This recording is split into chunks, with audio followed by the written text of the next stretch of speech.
If a medication was supposed to fix how you feel and it did nothing, well, you already know the thought that is going to come next. Maybe I'm the problem. Maybe I'm the one who can't be fixed.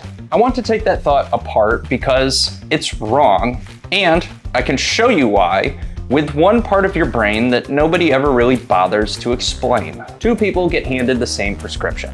Same drug, same dose. 6 weeks later, one of the people feels like the color came back into their world. And the other, well, they feel nothing. Same pill every morning, and only one of these people walks away feeling like they're broken. That's the whole entire video.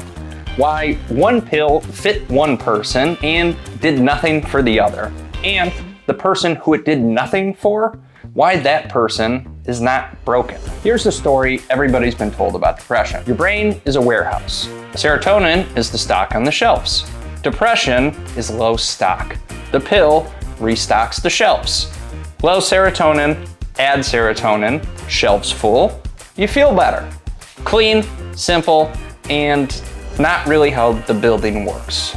Because your brain isn't a warehouse. Actually, it's more like a loading dock. And that whole entire operation hinges on one dock worker that nobody ever really seems to talk about. Picture the gap between two brain cells. A loading dock, if you will. One cell fires a signal across the gap, serotonin. The message crosses, lands, and does its job. And then there's a dock worker whose entire job is cleanup. Once the message lands, he grabs it, brings it back through the door it came from, and clears the dock for the next one. That dock worker has a name. His name is a gene called SLC6A4. That's the only name I'm gonna make you remember. One worker, one door, hold on to it.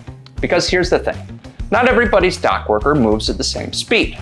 Some people have a dock worker who's rather fast, aggressive, clears the message as soon as it lands, and sometimes before the message is even finished talking. On the other hand, some people have a dock worker who's rather slow, and the message tends to sit on the dock a little longer than it's supposed to. Same factory, same product, completely different guy working the door. And an antidepressant, the whole class of them, the SSRIs, well, they don't add stock to any shelf. What they do is they walk up to that dock worker and they slow his hands down. That's it. That's the entire mechanism. The drug jams the cleanup, so the message sits on the dock longer. So now let's go back to our two people. Person A already has a fast, frantic dock worker. The messages are getting cleared basically before it lands. When you slow that guy down, well, all of a sudden the messages get their chance to land. The signal gets heard, and the pill is the exact right choice for the exact right problem. Person B's dock worker was never the problem.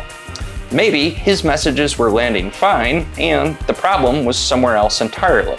A different door, a different floor of the factory, maybe even a supply problem upstream that had nothing to do with cleanup. Then you hand person B a drug that slows his dock worker down who is already doing his job right. Nothing improves because you fixed a problem he didn't have. Same pill, one person it fit like a glove, and the other one answered a question his body never asked. Nobody did anything wrong, nobody failed. The tool just fit one factory and not the other. Here's why I'm telling you any of this.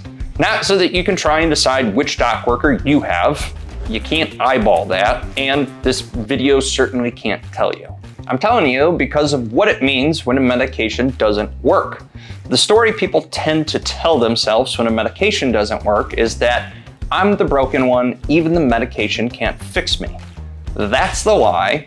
That is the one I want gone. The pill not working doesn't mean you're too far gone. It means the pill was built for one specific bottleneck and yours might be somewhere else in the building entirely. That's not the same as being broken.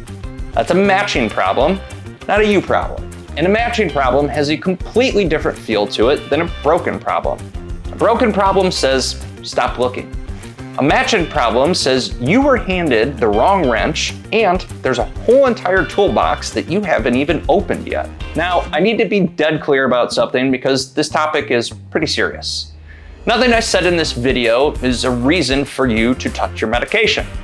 Not to start one, not to stop one, and certainly not to change how you take it. Look, if you're on an antidepressant right now, you do not make a single move based on a video, a gene result, or something you read on the internet. That is your move to make with the prescriber who put you on it. Full stop. Stopping these the wrong way is genuinely very dangerous. And when someone's brain chemistry is involved, the only person who should be making adjustments here is the person who knows your whole entire history. The one thing I want to leave you with is this. There was never just one type of depression. There was never just one lock that the key had to fit. It's a factory. A lot of moving parts, a lot of doors. And the pill that did nothing for you is not the end of the search. It was one wrench tried on one bolt. You're not out of options. You just found out that your factory is a little bit more interesting than anybody ever bothered to tell you.